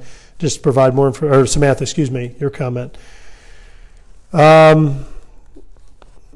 Roxanne, you're saying agreed. Home-based business, 75 and 75% of them are robo annoying, and you're probably talking about those calls to your house or your business that are unsolicited phone calls, and I agree. In fact, we've got our list of bills that we're working on, and we're trying to figure out how to put a bounty effectively on solutions that will allow just great IT folks to figure out how you stop those people from doing it, how to figure out who they are and how to convict them and put them in jail. I think it is illegal to do what they're doing, and they're using technology to remain anonymous and to circumvent the law, and we need to fix it. Eileen, will the current legislation being considered for retirees apply to those already retired, or only the savings to future retirees? I'm assuming, Eileen, that you're talking about government pension offset and windfall elimination, and no, that would apply to current retirees as well as future retirees. If I misunderstood your question, please just post again. Jordan, let's see, I already answered that one. Dickie, what can be done about all the annoying robocalls of cell phones and landlines? And Dickie, I addressed that a few minutes ago. One of the things we're working on is looking at ideas like creating a bounty where you could get people that are able to figure out the identity of those people that are spoofing those phone lines and calling you from a number that is a fake number and getting into your phone, and that way we can go after them, we can convict them and put those people in jail. It is illegal to do what they're doing, and they are using technology to circumvent the law, and we need to hold those people accountable. So I'm totally in on that, and again, we're working on legislative ideas, working on a bill to stop those people and to hold them accountable. But there's some great IT pros out there that I think can solve this problem, because I'm not sure that the Federal Trade Commission, the FTC that runs the do not call list, is doing a very good job. Joshua, sounds like some sensible talk, Congressman. You got my vote back come November. I like the work you've been doing over the past few weeks since Russia summit confusion. Way to be transparent, make things easy to understand for us non-lawyers. Joshua, thank you. And I'll say it again. I really do appreciate you. I appreciate all y'all being on. All of this, it just helps us to identify what the priorities are that y'all have. I hate that I'm putting out all this paper to make it happen, but it is very helpful. And I want to be clear, robocalls, I got it. It's an annoyance that y'all have. That's why we're working on the bill, because other people have called us and told us that. They've roboed us to tell us. Duplication of benefits, I got it. That's why it's on the front burner. That's why we've been pushing the Senate to move this, and been working with our senators, trying to get them to push it, working with Texas senators and others to do so. It's why infrastructure, that's why we announced, because of these things, and y'all making it clear that COMEAT project was a priority, and that's why we worked for 15 months and finally got full funding for that project after 32 years. So, Joshua, thank you, and thanks to all of y'all. Let's see. All right. Tommy says, me too. I'm not sure. Melissa. Melissa, remove RS 13:4163. So that's a state law, and I will look it up and see what it is. But Melissa, this would be a state law. If we can figure out where you live, we can reach out to your state legislator, and or legislators, and share with them. Let's see, Mark, we crucified the only perfect person for preaching love, forgiveness, and compassion for the poor and disadvantaged. It's okay to say his name, Jesus. It sure is, and I'll tell you, he saved me. No doubt about it, Mark. Thank you for reminding us all. Randall, you should drug test people who apply for assistance, as this talked about. And Randall, I think I hit that just a few minutes ago. Don, Paul Sawyer needs a raise. You know, Don, maybe you're not the person I thought you were. But more importantly, are you sober? That's the question that I have for you. Are you under the influence right now? No, Paul Sawyer is awesome. Paul's our chief of staff, and the greatest thing about Paul is heart of a public servant. He is in it not to make money, not for fame and fortune. Paul is in it because he truly believes in the mission. He wants to make our community a better place, and love working with him. He's a great addition to our team. So how about if I tell you this, Don? Paul is priceless. You can't even put a dollar figure on him. So we'll underpay him and overwork him. Wendell, agreed. Don, so y'all are just Paul must be Don and Wendell is what I'm guessing. That he's like hijacked these accounts and he's posted about himself. Paul, you're busted. Samantha, thanks for your service, going above and beyond. Hopefully you get an answer soon. Samantha, thank you. Tabby did the analysis of the St. John Southern parishes. Levy consider impacts in other parishes that border Lake Pontchartrain and Maurepas. Hopefully it won't negatively impact those areas without levies like Southern Livingston, Tangipahoa parishes. Yes, so Tabby, there is consideration of that. The Corps did look at the potential run-up. Largely what they found was the spread of water across that huge Pontchartrain, Maurepas Basin, including over the Orleans Land Bridge and Lake Bourne and ultimately the Gulf of Mexico, that you did not have a run-up. But, Tabby, this was a really important part of our conversation yesterday with all of the officials from East Baton Rouge, Livingston, Ascension, St. John, St. Charles, St. James, and other areas, because if we're going to do East Baton Rouge Parish Flood Control Project, $255 million improving Ward Creek, Jones Creek, Blackwater Bayou, Beaver Bayou, and Bayou Fountain, is that going to speed up the drainage of water into the COMEAT and AMEAT rivers that ultimately could cause flooding elsewhere? We don't need to save flooding in one place just to create it elsewhere. So the good news is that what's called H&H modeling is basically a hydrologic modeling, looking at where water's going to go, how fast it's going to go, how it's going to stack up, where it'll stack up. That is all being done right now concurrently with all these project analysis and investments. So that way, as part of this $3 billion, we're not just going to build projects like West Shore and COMEAT and East Baton Rouge Parish Flood Control and other important priority projects, but solutions for Bayou Paul, Bayou Manchac, Bluff Road, Alligator Bayou, that whole area, but also looking at where you're causing problems by solving problems elsewhere. And then how do we make investments with part of that $3 billion to mitigate those impacts? That way we have everybody being winners, where we're evacuating the water out of our neighborhoods and out of our backyard canals and ditches and bayous faster, getting it out to the lakes and out to the Gulf of Mexico where we want it as quickly as possible. And so the good news is with the $3 billion, over $1 billion of that. In fact, gosh, let me do it up real quick. Let's see. So actually, gosh, probably close to $1.6 billion of that is, let me do the numbers again, see, about $1.6 billion of that is actually not earmarked. And so the majority of the dollars can be used for identifying other projects that need to be done to mitigate for the impacts of building Comeat and building West Shore and things like that. So one of the things I spoke to the governor about is the Laurel Ridge Levee project that Ascension Parish wants to do, but Livingston Parish is concerned about. It'll cause greater flooding in Livingston. How do we build Laurel Ridge Levee, but also with projects that will prevent additional flooding in Livingston? That way everybody wins. And so those are some of the solutions that we're working on. Don Weathers, I'm watching. You're all over the place, Don. Let's see. I think we hit.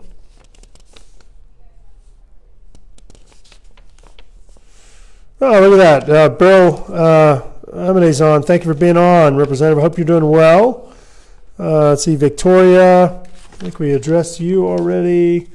Judy says no tariffs. Judy, certainly, trade wars are not anything that I think any of us would go out and promote.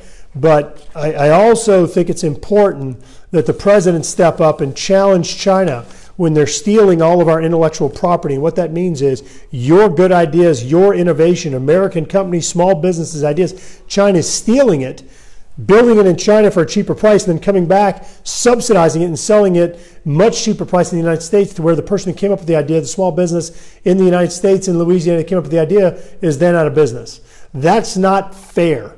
And I do appreciate the president challenging the unfair trade practices, the stealing of our ideas and property and innovation in America, because that needs to happen. It needs to be, we need to challenge Mexico when they're dumping sugar illegally on our American sugar markets. We need to challenge Canada when they prevent our dairy products from going into Canada. We need to challenge China when they assign outrageous tariffs on vehicles made in the United States. That's wrong, and those are unfair trade practices.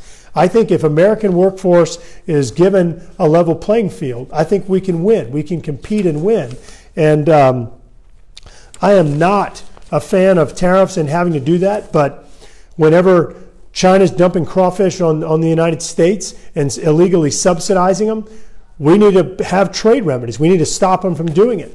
When other countries are knocking our shrimpers out of business because they're illegally fish farming and dumping farmed shrimp on the U.S. market and undercutting our commercial shrimpers that have been doing this for generations, we need to have trade remedies to prevent them from illegally dumping and subsidizing products on us. But we need to make sure it's all part of a coordinated strategy, Judy, and not just shooting off the hip and imposing tariffs on random things. One of the things on China and the steel and aluminum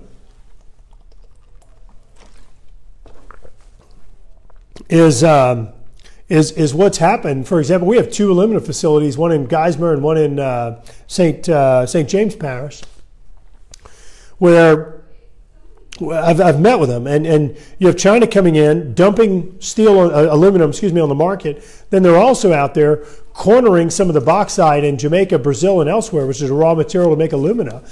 I have no doubt that they're doing that with steel and aluminum, trying to undermine our defense industries. They're trying to undercut prices in the United States to knock us out of business, to make us dependent upon their steel. Then we've got to go to them for our defense products. Are you kidding? I don't trust them. And so there's certain things that we need to be doing to challenge them. Chad, good job in protecting our coast. How about protect our scenic rivers? And I certainly want to do that. I just want to make sure that we don't flood too, which I'm sure, Chad's important to you. Ryan, I don't think you like the president.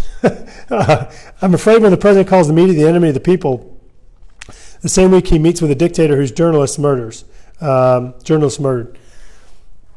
Ryan, I just read a headline today. 92% of the reports, the stories from the media on immigration and this president were negative. I think it was Harvard that did this analysis that found that like 93% of all stories about Trump were negative. I mean, look, I would consider that an enemy. It's not fair to you if you're getting biased reporting. That's not reporting. That's manufacturing news. And so, where's the Walter Cronkite of 2018? Where's somebody who's just going to say, here's what the deal is. The president said this and Russia said that, and they're reporting the news, not making it up or manufacturing it. I don't know where the Walter Cronkite, I don't know why I can't talk tonight, the Walter Cronkite of 2018 is, but we need people who just report the news. And being up here in this job where I see what really happens and then sometimes seeing how it's reported, I got to tell you, it's frustrating sometimes because there's so much misinformation out there. And to think that people at home are maybe operating off of some news report that's wrong, that's concerning because you're getting biased or misinformation, and you may be making decisions based on that. And that's very concerning. So I don't think that the media is fair to this president. Caroline, go Garrett. Thanks, Caroline. Go Caroline. Ann, let's see. Actually, I think I already hit that one. Don Weathers, how can you stand to work with Waters, Schumer, Warren, and the other socialists up there? You don't have to answer. You know what? Don, as crazy as it sounds, you know what? That Maxine Waters, she actually yielded me time to speak on the flood insurance bill today. So while I don't agree with her, the far majority of the time, you know what? You figure out, are there instances where we do agree? And today she liked my points on flood insurance, and so did Steve Scalise. So here you had Maxine Waters, Steve Scalise, Clay Higgins, Ralph Abraham, and myself all agreeing with a position on, and Cedric Richmond all agreeing on flood insurance. And so I don't agree at all with her calls to attack Trump cabinet members and staff. I think those are outrageous. And Senator Warren and Schumer and others, I haven't had the pleasure of working with. Ryan, I have a problem when the president talks about the FISA warrant application and says the exact opposite of what was in the report.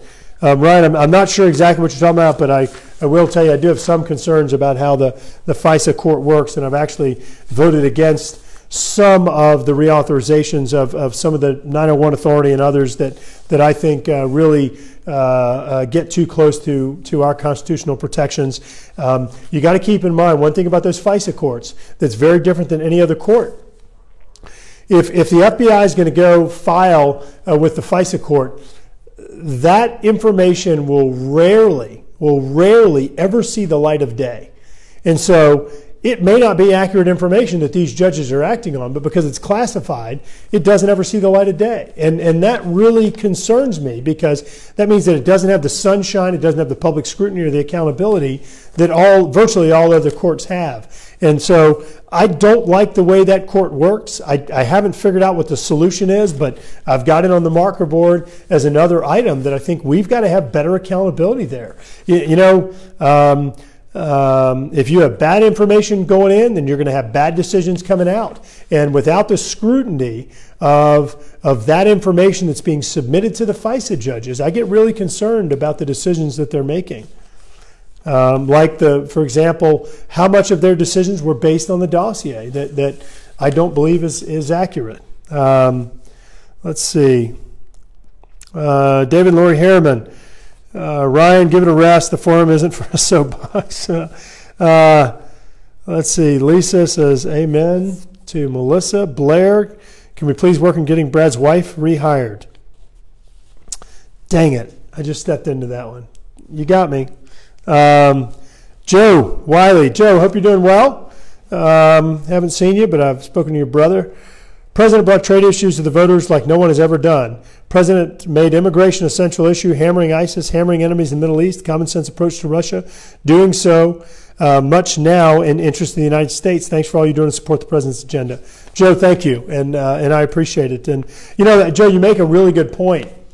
The things that the president is doing, the things he's doing right now, these shouldn't be a surprise. These are things that he talked about on the campaign trail. He did. He talked about enforcing immigration, securing our borders. He talked about unfair trade deals and negotiating those. He talked about inappropriate tactics and strategies to eliminate ISIS. And he has pivoted. And yes, He has made more progress on ISIS in a year and a half than was done in the previous 8 years. He is helping to level the playing field on our relationships, trade negotiations, trade relationships with other countries. He is securing our border. He is working to enforce our immigration laws, which I don't understand how people say we shouldn't enforce our laws. I mean, how do you start going in and picking and choosing which laws to abide by and which ones not? So, Joe, thanks for reminding us. That's a good reminder, and I appreciate it. Linda, someone mentioned they called your office and something about getting a letter saying SBA loan was canceled if you didn't take. So is this what we need to do? No one can get an answer and restore. Please give us some answers tonight. Linda, we really need to understand your exact situation. We're literally helping thousands of people, as James in our Baton Rouge office will tell you, and puts in a lot of hours to do so. If you can give us a call, 225-442-1731. We'll see if we can figure out what your exact scenario is and what we can do to help. All right, well, we still have a good bit here. All right, so hit share, please, if you can. If you can go down below and hit share, I would appreciate it. It helps connect us with other people, and I want to thank the 21 people that have done it since last time I asked. Chad, housing developers must provide funds for proper drainage. Chad, I agree with you that if developers are coming in and they are exacerbating flooding elsewhere, absolutely.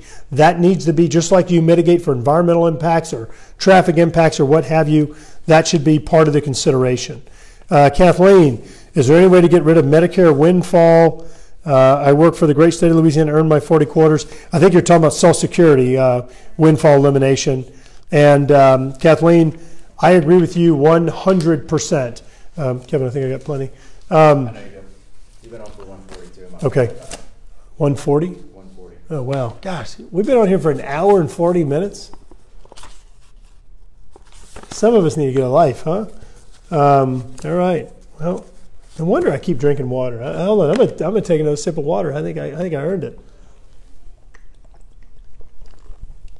Do you mind filling me up? Don't mind. What's that like on the microphone? Do you hear me swallowing and everything?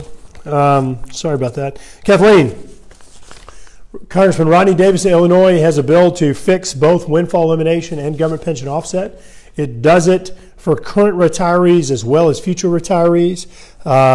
And so I agree with you. Couldn't agree with you more. We should not be penalizing people that chose to be public servants. I mean, teachers are underpaid, police officers are underpaid. The sacrifices that they and their families go through is just extraordinary. Thank you. And we should not be penalizing them or their spouses in retirement. That's why we're a co-sponsor of the bill and going to continue working to do so.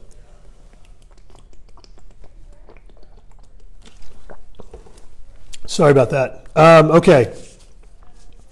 Mr. Clayton is asking once again, how do you pronounce that name? Is it Troas Clayton? I'm sorry if I butchered that. I'm curious. I've never seen that name.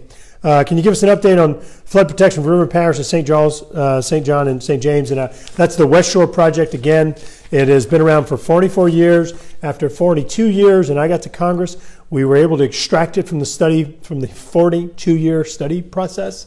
Can you imagine, any of you that work in a business or in government or anywhere else, if somebody came to you and asked you to do something and you said, you bet I'll be back to you in 42 years?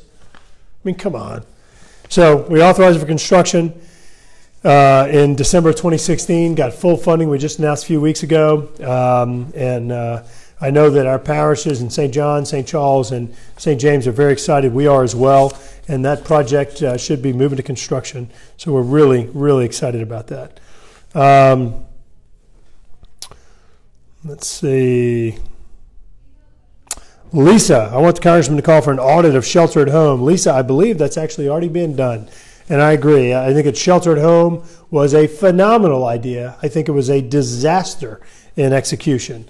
And we have had many meetings with FEMA talking to them about lessons learned there and how, in fact, to be clear, before they even started the program, we told them, great idea, but if you don't do these things, it's going to be a disaster. That was in September or October of 2016. We wrote them a letter, and they basically came back and rejected everything we said. The program was a mess, and then we just went back and told them we told you so.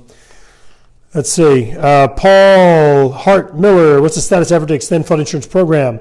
Paul, tomorrow we will be voting. We finished debate this evening. In fact, we'll probably post our speech. I spoke on the floor about this.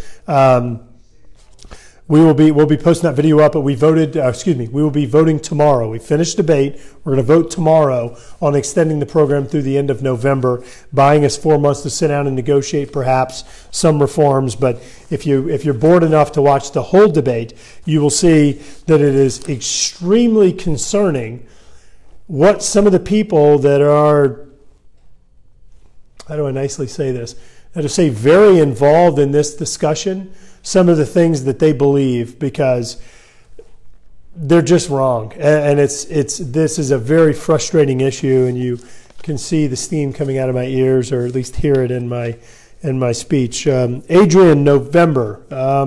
Actually, it's in July. We're in July, Adrian. Melissa, all his shelter and home contractor buddies, every single one of them were outsourced. They were all out-of-state contractors that couldn't even help Bozo the clown in and out of his clown car, much less hang a bathroom door frame correctly. Just saying, an outsourced joke. I don't know who you're talking about, contractor buddies, but I just want to be very clear that the state of Louisiana were the ones who did the contracting, who got all the shelter and home contractors in place. That was nothing to do with Congress, or, well, we provided the funding ultimately, but the state is the one who did all of the contracting and hiring and all that stuff. Let's see. I think that we've actually been through these already. These are Catherine, Joe, Samantha, Chris.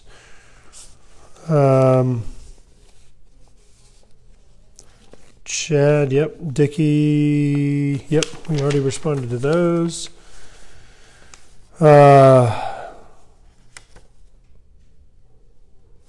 let's see. So Lindsay's saying such BS, but I'm not sure what you're talking to. I don't even know what BS means. What could that be? Better stuff. Tommy Fontana, 2 years after the flood, is any progress being made on the diversion canal? They're going to wait till it floods again. Tommy, we got some good news, my man. Full funding, $343 million. In fact, and full federal funding. There is not going to be a cost share required on that 343. Full federal funding. It's provided. We should start seeing some work on that project starting this year. In total, if you add up the other federal dollars we were able to get and some of the required match on those dollars, we'll be right up against $400 million in total funding invested. That project should be finished, completed, done, fully funded, absolutely done in 3 to 4 years. I talked to the Corps of Engineers the other day, and I said, hey, why don't we do a groundbreaking but do a different groundbreaking? You have thousands and thousands of people that have been paying a property tax for this project for a long time and are very frustrated. East Baton Rouge, Livingston, Ascension parishes, people are frustrated. Why don't we do a groundbreaking with the public where we have everybody come in, bring their shovels, bring their buckets, and we can start digging that thing ourselves, and people can just take the dirt back out and haul it wherever they want. I think if we just gave everybody shovels and told them where to build, told them where to dig, we could have this thing done in no time. But so that was my idea on the groundbreaking. I thought we'd just have a whole public groundbreaking. Everybody comes and digs. Let's see. Dickie, big shout out to Lynn for assisting me in getting my disability retro payment from the VA. They would not assist me at all, and you got it done fast. Let me tell you something. Lynn is awesome, and it's one of the services we provide. Lynn works out of our Baton Rouge office, and she's just great. And so if any of y'all are having problems with VA or Social Security Administration or what have you, give our office a call. Let us see if we can engage on your behalf and help out. But Dickie, I'm glad that we were able to help. Lisa, the kindergarten governess. All right. Got it. Chad, I think I already addressed that one about developers. Randall, let's see. Has Senator Kennedy shared with you what happened during meetings with Russians? No, I have not spoken to Senator Kennedy today, but I will see what I can find out, Randall. Let's see. Gretch, Keith is correct about WEP, money gone for those contributing to lasers and other LA retirement systems. Both myself and my deceased spouse contributed to SSA. And I to lasers, I can't get a dime of SSA and disabled over 60. That's why COLA with lasers is important, reform needed in Social Security and lasers. So Gretch, just to go back and reiterate what I've said a few times and remind y'all can always go back and watch this video. It'll be permanently posted up. So whenever I tripped over words and things like that, it will be permanently memorialized here on Facebook. But just to reiterate, we are working on fixing the windfall elimination and government pension offset issues, and those are issues that are in the federal realm, and we certainly can work with you to inform your state legislators about the COLA issue for lasers. Binky, how are we looking for SCOTUS approval in your opinion? I think he's going to get approved. I do. Mark, thanks for the offer. We actually have a line between official and campaign, so we're not allowed to campaign here using government resources here in the Capitol complex. So I appreciate your offer, but I'm not really allowed to respond to your question. Let's see. Don, isn't China the biggest violator of tariffs involving the United States? And I'm not, that question can be, I'm not sure that I understand the question exactly how you mean it. There are a number of ways of asking that, meaning have more tariffs or trade remedies been imposed on them? Are they circumventing trade rules or remedies? But bottom line, I do believe that China is the biggest offender of trade practice policies, the biggest offender of stealing our intellectual property in the United States, our defense technology, our private company technology, and in some cases even our personal information. I think that China was behind stealing personal information from the Office of Personnel Management a few years ago, including my information, because I got a letter from OPM saying mine was stolen, and Kevin's telling me his was too. Shani, you could have just asked me. I would have told you that Kevin's Social Security number is 555-555-555. I think that was enough. Yeah. Battery's gonna die. Is it? Okay. All right. Let's see. I think we've been. Let's see. Brandon. Oh, Brandon Barker. Hey, Brandon. Hope you're doing well. Hope the new gig is going well. My son Logan and I are watching Baton Rouge. Thanks for all you do. You appreciate it.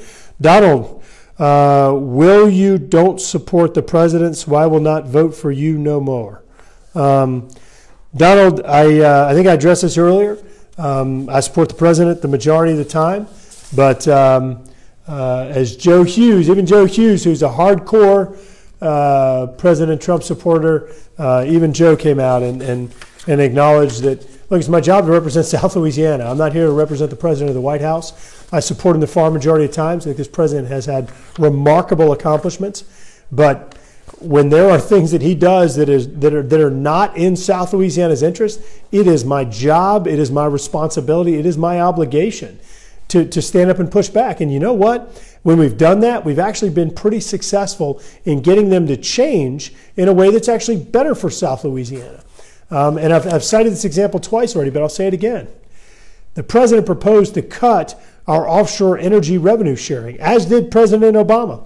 I fought President Obama because he was wrong, and I fought this president because I thought he was wrong. But you know what President Trump did that Obama didn't? After we fought him, we worked with him, we informed him, educated him on what the dollars are being used for and how bad the problem is. You know what they did? They reversed their position and put it back in the budget. So that's what I'm here for. If I'm just going to rubber stamp everything, we don't need a Congress. We don't need a representative here representing us. So I feel like that's my job. Will, I'm a disabled vet. When I need a refill, I have to order it through the phone and get it in the mail. I can't go pick it up and refill locally. Can that change? And Will,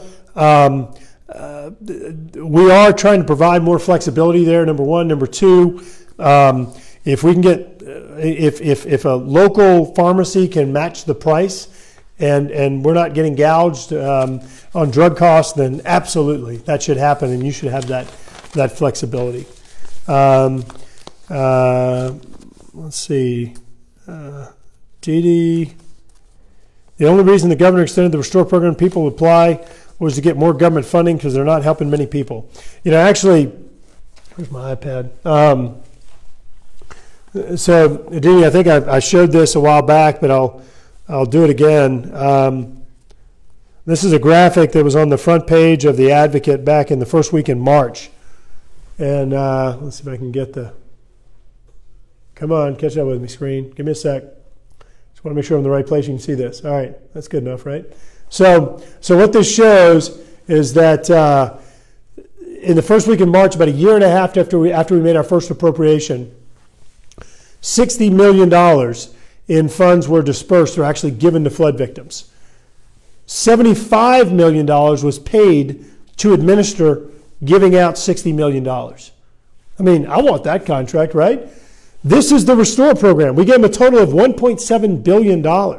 So that is just, it's outrageous that those kinds of things can happen. But there was so much money that was left in the bank that they had the ability to increase the reimbursements to folks, which I obviously think they should have done because it doesn't increase the $1.7 billion. That number's set. We appropriated that money dating back to September of 2016.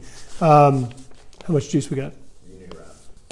Like 3 minutes. All right. So Kevin's telling me we've got 3 minutes of juice left on the phone. So I'll tell you what. I'm gonna go ahead and wrap then. Look, I know that I've got pages of stuff left. We're gonna go through these, and I've got this note card too. But we're gonna go through these things and answer y'all's questions. Stats. What's that? Check out this. Oh yeah, and Kevin gave me some stats. So just tonight, in the 2 hours we've been on, we've reached 11,000 people. We have had almost 5,000 video views. We have had 510 comments, and we've been on, he says an hour and 45 minutes, but this was a while back. So we've been on almost 2 hours. He says 81 shares. So I want to remind you again, if you can go down below and hit share, I really would appreciate it. We have an office in Washington, D.C., where I am now. This is our policy office, 202-225-3901. We have an office in Baton Rouge where we do a lot of our casework, working with agency issues and engaging or intervening in your behalf, 225-442-1731. We also have offices in the town of Livingston and in Thibodaux on the Nichols campus where we do open office hours and meetings with folks. I go there and do open office hours. We'll post up on Facebook. It's a way for y'all to engage us and for us to help out. Please do reach out to our offices. 2 more people shared since I just asked, so thank y'all for doing that. But look, we're here to represent y'all. Help us to do a better job representing you. Help us to be held accountable for doing this job of representing you and making South Louisiana a better place, helping cut government bureaucracy, and helping improve the efficiency of government. That's what we're here for. So thank y'all very much for participating in your government and helping us to do a better job. I hope y'all have a great night, and God bless.